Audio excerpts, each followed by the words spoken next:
Laredo International Airport, Texas.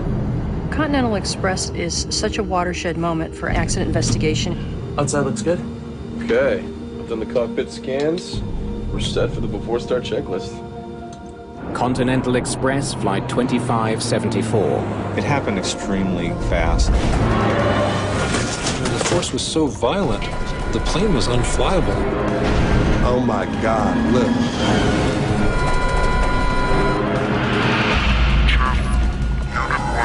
I was a little bit scared when I first saw the wreckage.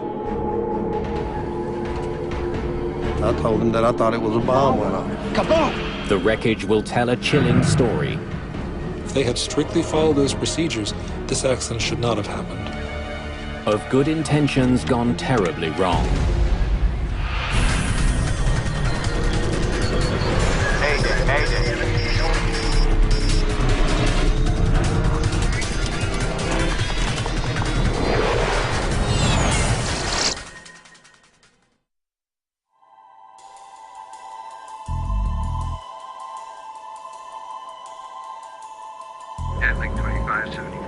They're going to bring everybody in on 26 or 27. Okie dokie.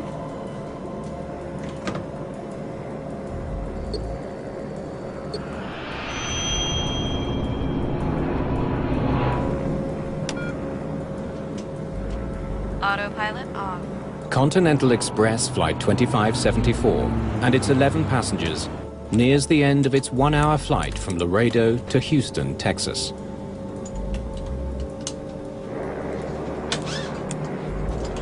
It's the second flight of the day for this crew. They've already flown from Houston to Laredo. Now they're on their way back. 15,000 feet below, it's a warm, late summer morning on the farms and cattle ranches of southern Texas. Captured on the right. The pilots prepare the Embraer 120 Brasilia for another routine landing. Captain Brad Patridge is just 29 years old. 43-year-old First Officer Clint Radosevich is now very close to becoming a captain himself.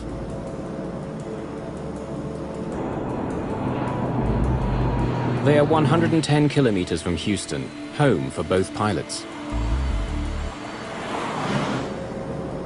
Pushing this descent, making like the space shuttle.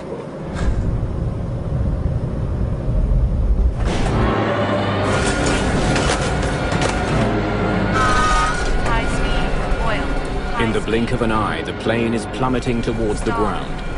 It drops 2,000 feet in just a few seconds.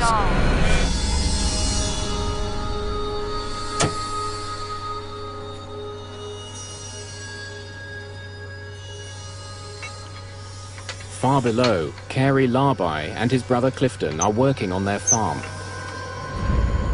My brother and I heard the explosion. We both looked up in the air, and it was, oh my God, look. Seen a plane coming out of the air. The plane was spiraling. Flight 2574 plummets to the ground at more than 500 kilometers an hour.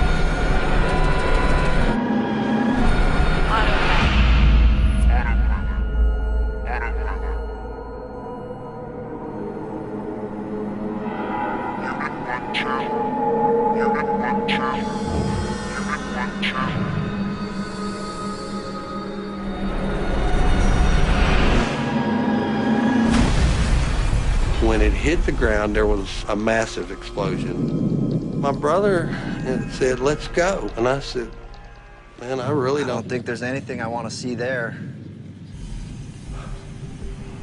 When I made the 911 call, they were asking for directions, and I told them, I said, all you have to do is follow the smoke.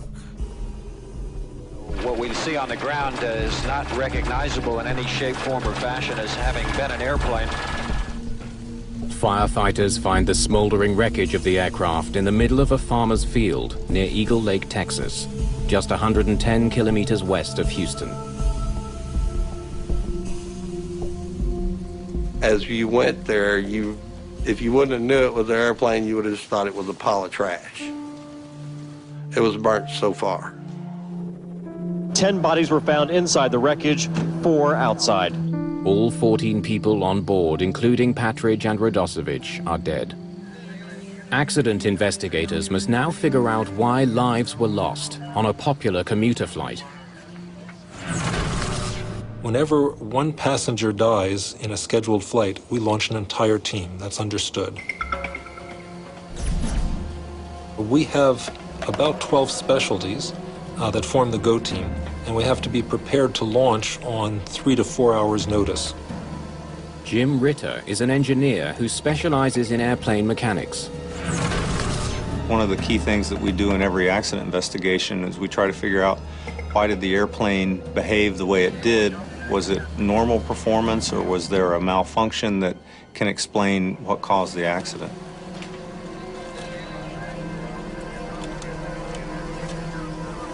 I was a little bit scared when I first saw the wreckage.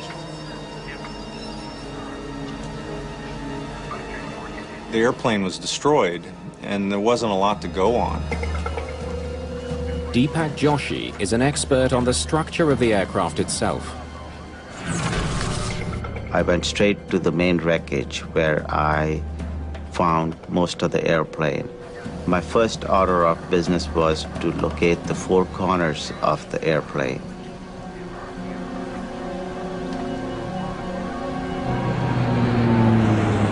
The small plane was a Brazilian-made twin turboprop, the Embraer 120. Its size and speed have made it popular with regional airlines in the US. The Continental Express fleet includes 34 of the aircraft.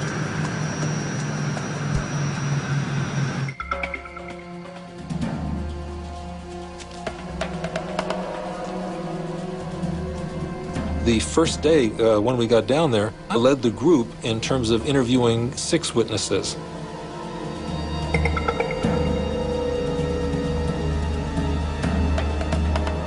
And one of them reported that the airplane appeared to be in a routine descent to the airport, and as he watched it, he saw that there was an explosion. There was an explosion. I told him that I thought it was a Bomb went off, and it was spiraling as it went down. When it hit the ground, there was a secondary explosion. And kaboom! The primary explosion is what caused us to go, oh my God. I could see a hole in it. It looked like it had a hole in it about the size of a Volkswagen. The eyewitnesses were unanimous that the airplane was on fire before it reached the ground. Seen this plane, solid fire, just the outside wings and going straight down. The wing was blown completely off, and it was just dangling there. The eyewitness testimony is compelling.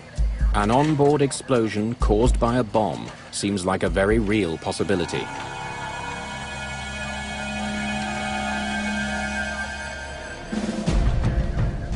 Agents from the Federal Bureau of Investigation are quickly on the scene, looking for evidence of foul play. The FAA said that they believed that there had been a mid-air explosion and it went off the screen very rapidly. The FBI had gotten a report that someone had placed a bomb on the aircraft, and they were being very careful and making sure that there was no evidence of any kind of bomb or criminal activity. The NTSB has heard reports of a federally protected witness testifying in a Laredo drug trial who was reportedly booked on the Continental flight. The suspect missed the flight after the trial ran late. What I'm telling you is our investigators have nothing on that.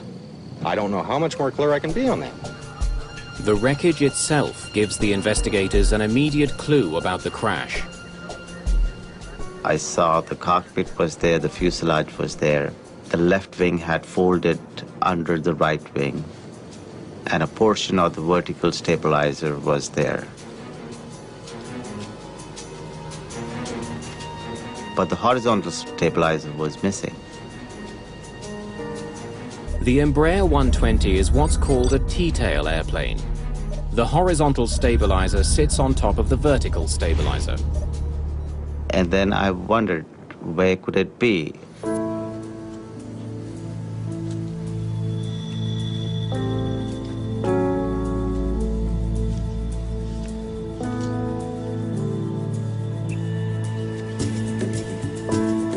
200 meters away, well back from the main wreckage, Joshi finds the missing tail section. Can someone help me get a bearing on this? That made me believe that there is definitely an in-flight breakup of an airplane. All right.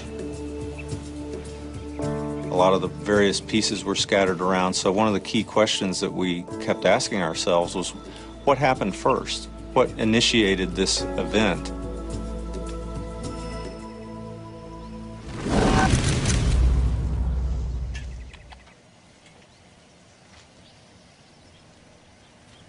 I'm guessing that tail came off at about 9,000 feet.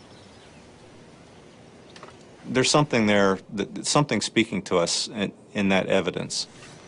Deciphering the message won't be easy, but as the story of Flight 2574 unfolds, investigators will uncover a shocking accident scenario unlike anything seen before.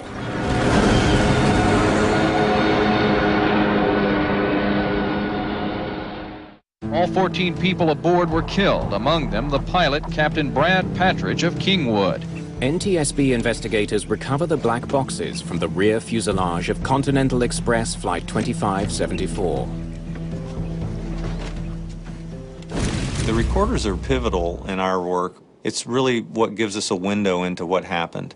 If we didn't have the flight data recorder, we don't have the cockpit voice recorder, we don't have a lot of information to go on. The black boxes will be rushed to Washington for analysis. Investigators focus next on the plane's severed tail. There is a missing piece of the puzzle, and it does not reach the main wreckage. That's where the focus tends to go. From its position 200 meters back from the rest of the wreckage, investigators can tell it was one of the first parts to come off the plane.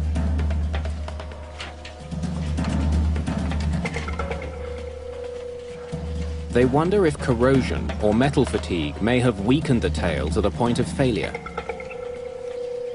When a piece of metal bends back and forth over time, it eventually snaps.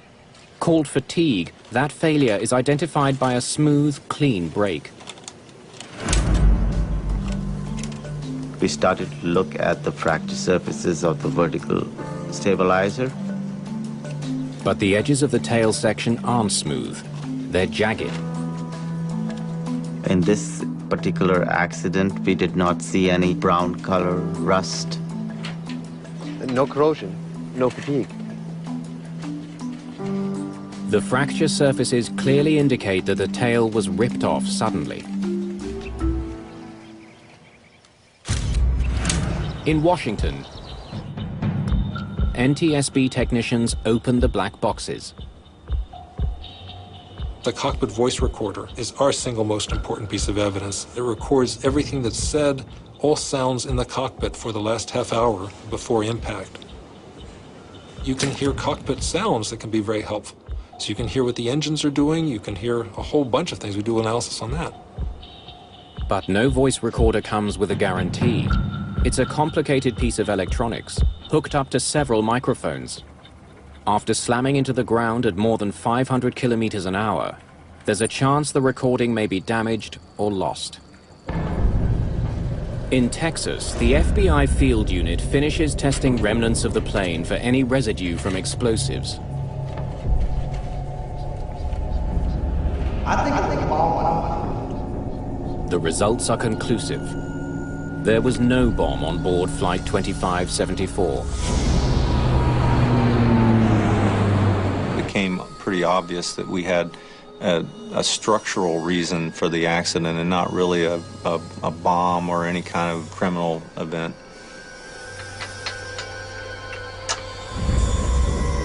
The fire and a mid-air explosion reported by witnesses were likely caused when the wing broke off, igniting the fuel inside. Investigators discovered that the tail section did not fall off in one piece. I noticed that the leading edge on the left side horizontal stabilizer was missing. This is very unusual. Maybe a small section of the leading edge would be missing, but not the whole complete 10-foot section. The leading edge on the right side is still attached to the stabilizer, but the one on the left is missing entirely. So, when did this piece break off? A key question there is, what was the first part that came off of the airplane? Because a lot of times, the initiating event is going to be found in those early parts that break from the airplane in an in-flight breakup. It's now vitally important for investigators to find the missing leading edge. It's a piece of molded composite material 3 meters long. Its rounded shape allows air to pass smoothly over the stabilizer. But the missing piece can't be found anywhere near the crash site. We really needed it, and there was a growing frustration because we thought this part was critical. Without it, they don't have all the pieces of the aircraft. More importantly, they're missing the piece that most likely came off first. That piece of evidence was very, very important for this investigation. And we made our best effort to find this leading edge. The FAA asked us to assist in the search. We walked our property. I knew every bit of that property.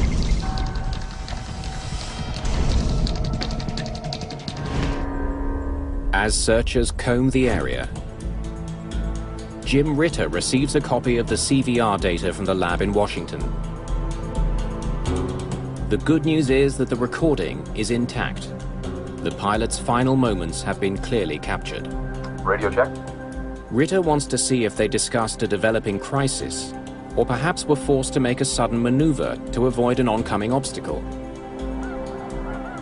If the airplanes are flying within 6,000 to 8,000 feet, you might have some involvement of birds. But the twin turboprop was flying much higher, well above any threat of a bird strike. Radio check. I can hear you loud and clear. As you also. Okay, I'll get you some ATIS. But the CVR is mostly filled with the sound of controllers giving the pilots routine instructions. Jetlink 2574, say your heading. 050. Jetlink 2574, roger. Fly heading 030. And normal conversation between the pilots. Got a few days off coming up. Gonna head down to the coast, a little R&R, a little golf. There are no hints of trouble on this flight until the first officer pushes his plane into a rapid descent towards Houston. Pushing this descent, making like the space shuttle.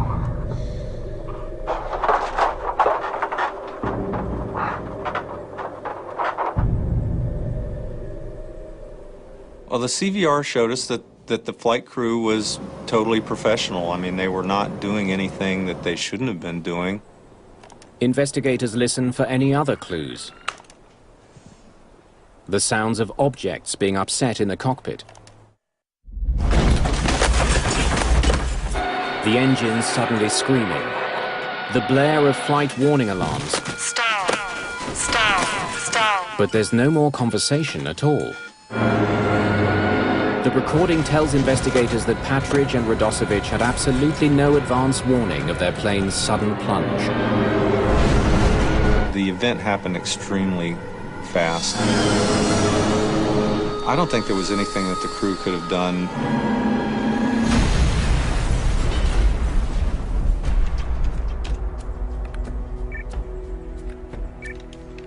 An analysis of the flight data recorder comes to the same conclusion. We didn't see anything unusual about the accident flight until the very instant that we had the pitch down. Until the plane went into a dive at near top speed and broke up, there was nothing abnormal about this flight. The cause of the crash remains a mystery. Finding the one missing piece of the tail is now more important than ever.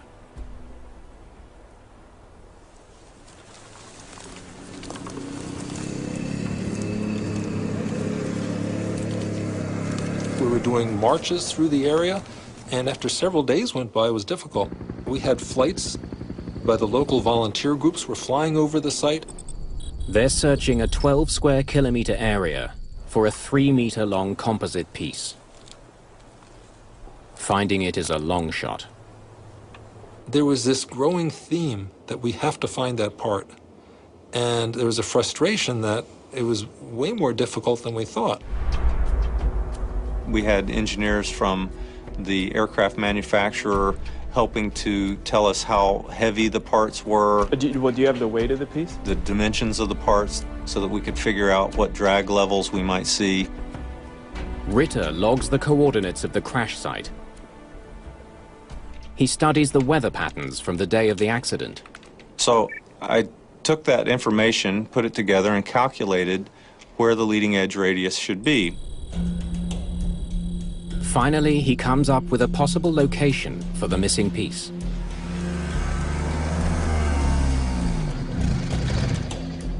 I think it's somewhere in here. Over the next couple of days, we went to that area and we laid out a grid to search for it. We searched for it on in the four-wheelers and in the helicopter. On the third day of the search, some good news.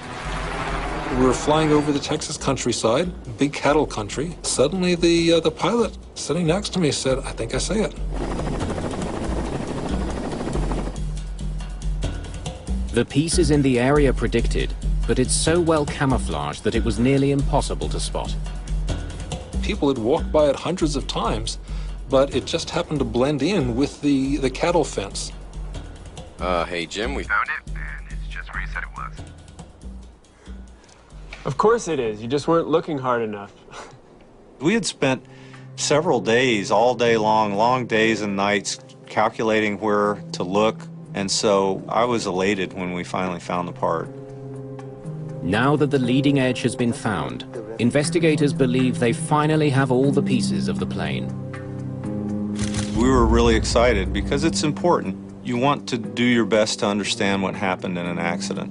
And if you didn't have the key part, there would always be questions.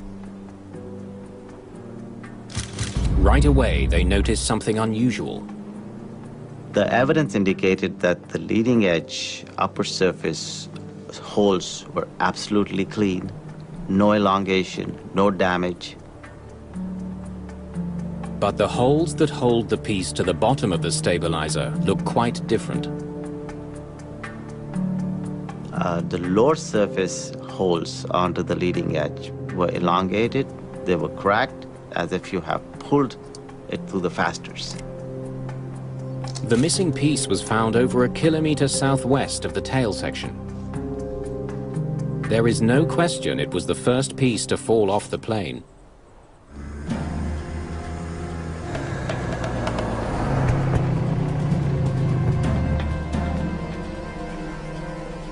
See, look here, look here. Absolutely perfect on top, but destroyed at the bottom. The fact that the screw holes on the top of the leading edge aren't damaged presents a frightening prospect. It looked like there was no screws attached onto the top surface of the horizontal stabilizer leading edge. The discovery presents the team with two important questions. Why were the screws missing? And could losing this actually cause the plane to crash? The leading edge improves the aerodynamics of the plane. But it's not a moving part that controls direction. It's hard to see how losing it would cause the plane to plummet from the sky. At that time, I was kind of surprised that losing a composite leading edge would actually cause such a severe impact. Now that all the pieces of the plane have been found, the investigation moves to NTSB headquarters in Washington, D.C. Well, we were just trying to put all the pieces of the puzzle together and try to make sure that we understood what the motion of the airplane was after the leading edge radius broke off. The horizontal stabilizer is like an upside-down wing. It pushes the tail down while the wings lift it up. Reducing the force on the stabilizer lifts the tail and makes the flight unstable. There were still questions about maybe it would still be controllable, and so we did an engineering simulation to try to see if maybe there was a way that the airplane could still fly after it lost the leading edge.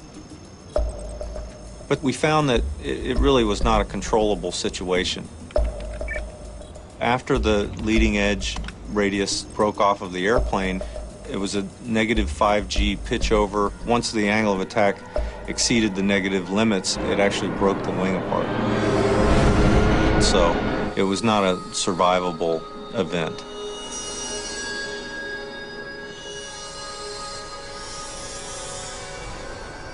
The simulations are conclusive. Losing just one leading edge along the horizontal stabilizer will send the plane into a catastrophic nosedive. Precisely what witnesses say happened to Flight 2574. If there's any component of the wing that you don't want to lose, it's the leading edge. The team now knows what triggered the crash, the loss of the stabilizer's leading edge. But what they still don't know is why the part seems not to have been properly attached. Examining the maintenance records for the aircraft, Brenner makes a disturbing find. A maintenance crew worked on the horizontal stabilizer the night before the accident. The evidence was mounting that we really needed to look in depth at the maintenance procedures done the night before and the maintenance area. Continental Express is one of the most popular carriers in the United States. The lives of thousands of passengers depend on the entire fleet of aircraft being properly maintained. Investigators urgently need to find out what went wrong in the hours leading up to the crash. NTSB investigator Malcolm Brenner travels to Houston Intercontinental Airport to talk to the maintenance crew that worked on the plane the night before it crashed. In general, we wanted to visit the facility to see what the facility looked like, and then to go through specifically what had been done the evening before. Now, many times a lot of work happens on these overnight shifts, and they have to get an airplane back out to fly the next day. Terry Von Thaden teaches aviation safety. She uses Flight 2574 as a case study. So there's a push to turn this aircraft around quickly. Sometimes you can get the work done, sometimes you can't. In preparation for winter, Continental Express had been inspecting and repairing the de-ice boots on its fleet of Embraer 120s. The de-ice boot is a rubber bladder that can be inflated by the pilots to break up ice on the wings and tail. We wanted to interview every mechanic, supervisor, and inspection person who took part in that activity. Brenner is particularly interested in 3 employees. Shift supervisor Adam Dillon, Troy Anderson, an inspector responsible for checking the work of the mechanics, and the evening shift supervisor who started the job, John LePage. Thanks for taking the time. So, what was the plan for the night? We had about 10 hours to change both boots. Replacing the boot involves removing the leading edge, stripping the old boot off it, and putting on a new one. The entire piece gets screwed back onto the horizontal stabilizer. This is a big job to do all in one night. It was scheduled to have these replaced during the midnight shift. Somehow, the evening shift had some extra time and decided they can help out, get this airplane out, so we'll get it started. Grab what you need, I'll get the boots. Watching over the work being done by the mechanics is Inspector Troy Anderson. I had some time to lend a hand. We went up to the stabilizer to start the job.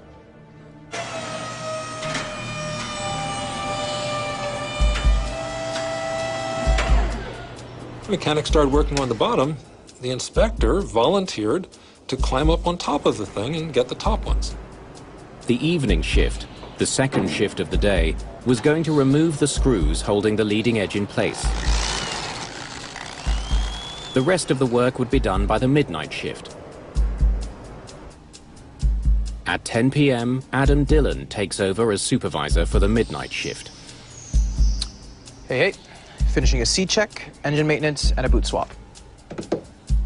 Both sides? Yep. Shift change is such a crucial time because we're taking work that's halfway done, and we have to be very, very specific about what's been done and what the other people are taking over. When I came onto my shift, I asked how far they got on the de-ice boots. The mechanics find that many of the screws are stripped. Getting them out takes longer than expected. I found out they were still trying to remove the leading edge on the right side, and it was looking like they weren't going to get both sides done. Then a crucial decision is made. You started on the left side yet? No. The crew that started work on the de-ice boots went home at 10:30. There's no way we were going to get both sides done, so I decided to just do the right side that night. Investigators learned that the supervisor of the midnight shift decided there wasn't enough time to do both sides. Guys, forget the left side for tonight, and let's get this plane out of here. So the guys, they spent most of their shift replacing the right side boot. A few hours later, mechanics finished changing the de-ice boot and reinstalled the right side leading edge. So your mechanics didn't do any work at all on the left side? No, we didn't touch it. After having changed just the right de-ice boot, Airplane 701 is rolled out to the gate for the first flight of the day.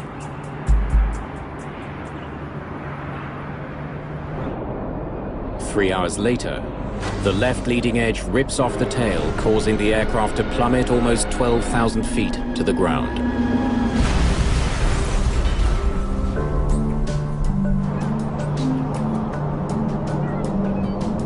Back in Washington, NTSB investigators try to piece together the information they've gathered so far. Dillon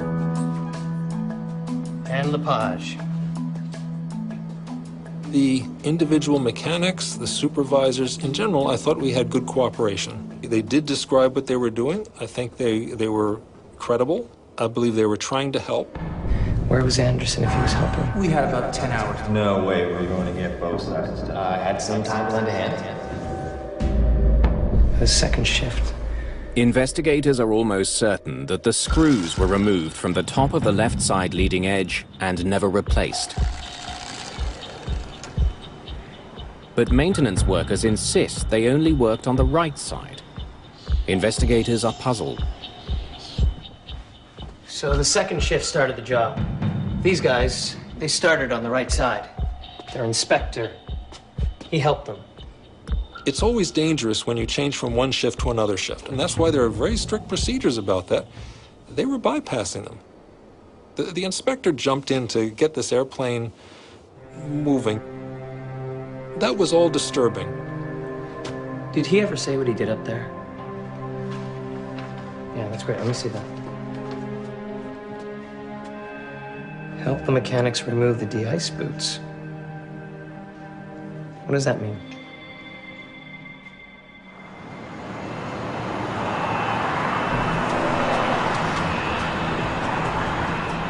Malcolm Brenner returns to Houston to try to determine precisely what work Inspector Anderson performed on the doomed plane. Help mechanics remove de-ice boots. It's a very simple statement. It's not specific as to what was taken off the aircraft, what was done, where the maintenance stood at that time of the shift turnover. Help the mechanics remove the de-ice boots. What did you do? Well, it wasn't that busy, so I offered to help the guys. The inspector went up on the man lift and started helping the mechanics. That's not his job. He said he wasn't too busy and they needed help. They're going to turn this around. It wasn't his role. It wasn't a good idea.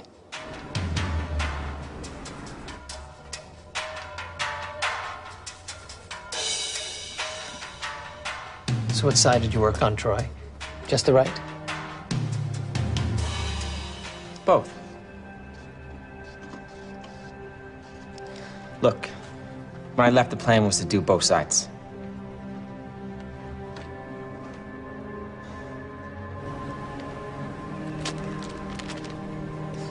For me, the most disturbing was the inspector. He was up there and he was the one who actually took the screws off. Part of the philosophy of maintenance is that you have one group that does the work, and then you have another group, the best of the best, the cream of the cream, who are then inspecting the work, and their function is to sign off and make sure that this work is being done properly. He had a bag of 40 screws, and he left the bag of 40 screws that he took out on the man lift for the oncoming shift. You started the left side yet? No. I spoke with the second shift supervisor, who decided to skip the left side. So he asked the supervisor, have you done any work on the left side? The supervisor looked up and said, no, not that I know of. Guys, forget the left side for tonight, and let's get this plane out of here. No one on the midnight shift knew that Anderson had started pulling screws from the left side. The work records weren't done. And the procedures, even though they're in place and should have worked, they weren't followed. Did you give your mechanics the paperwork to fill out on the job? No. Sometimes the paperwork takes longer than the job itself. On a shift turnover, that's one of the critical things that you have. You have a written record that anyone can go back to. It wasn't done. None of the mechanics from the evening shift filled in the cards which detail the work they've done for the next shift. Paperwork is never fun, and then when you're describing something you've already done, people don't necessarily want to do that. I've already done it. I did it. I don't necessarily want to go back and write it down that I did it. And we asked the supervisor, why wasn't it done? And he said, well, it's a simple procedure, and sometimes it's not worth doing. If you take out a bunch of screws, you wouldn't issue the work cards. It's more trouble than to do it. That was disturbing. And Inspector Troy Anderson was vague about the work he did.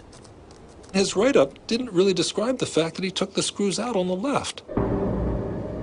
He did not see his role as a mechanic on that aircraft, so I think perhaps he didn't take writing on those cards as seriously as he should have, because that was the mechanic's job to do that. A failure in routine maintenance caused the crash of Flight 2574. But there is still one lingering question. Captured on the right.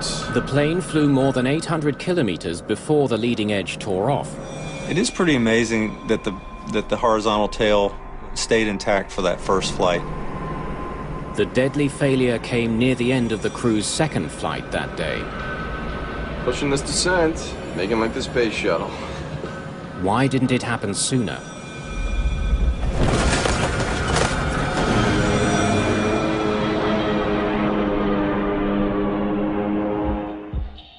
Investigators pore over the recorded data from both flights. They compare flight parameters like speed, heading, altitude, in search of anything that might provide an answer. It was a question of, how much the forces would have changed. They zero in on the plane's airspeed during descent. Just before its fatal dive, Flight 2574 hit a speed of 260 knots. Though safe under normal conditions, that's close to top speed, and 44 knots faster than the previous descent. They conduct a study to confirm suspicions that those 44 extra knots were enough to trigger disaster.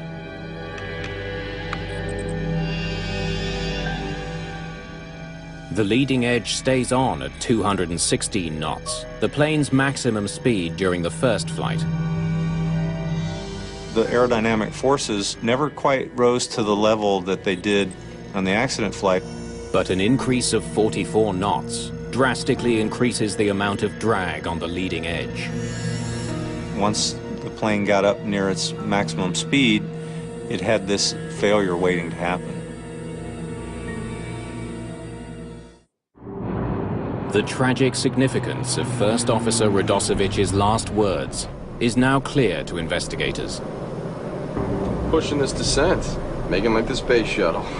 His high-speed descent sealed the fate of Flight 2574. The airplane broke apart at the highest speed that it reached since the maintenance was done the night before. The aerodynamic forces were very high, and so eventually they were enough to bend the leading edge radius downward because it wasn't attached anymore on the top of the horizontal tail, and they bent it downward to the point where finally the oncoming air was powerful enough to break it off. At 260 knots, the leading edge rips off. When that part failed, the plane was unflyable. High speed, oil, high speed. I mean, the force was so violent. Engine. On the cockpit voice recording, the pilots don't say anything after it happens. They were probably incapacitated. It's that violent. The massive negative G-force would have instantly sent blood rushing to the brains of the passengers and crew, rendering them unconscious.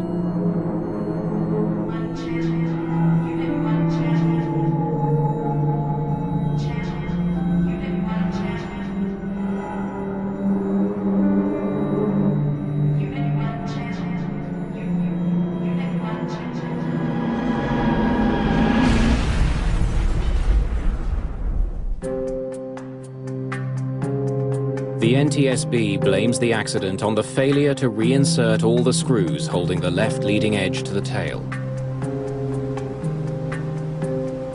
My heart reached out to the people that had worked on the airplane because I knew this was a human error. And whoever had been involved in that maintenance, I'm sure, was going to feel very badly about the situation. The safety board also takes the unprecedented step of faulting Continental Express for not making sure all maintenance procedures were followed. In particular, the failure to ensure the mechanics and inspectors completed the proper paperwork. Sometimes the paperwork takes longer than the job itself. This was a preventable accident. If they had strictly followed those procedures, this accident should not have happened. The Continental Express accident is such a watershed moment for accidents and accident investigation in particular because it's one of the first times that the culture of the organization was mentioned in an accident investigation. Never before has the NTSB cited an airline's senior management for allowing a climate where rules get bent. Leadership needs to understand their accountability in these accidents and have more commitment towards the people on the line so that they can do their jobs properly and effectively. As a result of the crash, airlines now put much greater emphasis on making sure all safety procedures are followed. They use computerized systems to more precisely track mechanics' work. But better technology is only part of the solution. One of the things we try and get people on the front line to do is talk. We try and encourage them to speak up, that there are no stupid questions. Every question is important. This is a case where small deviations by many people, where cutting corners in small ways that appear small to each person can accumulate to cause this horrible accident. Horrible and preventable accident.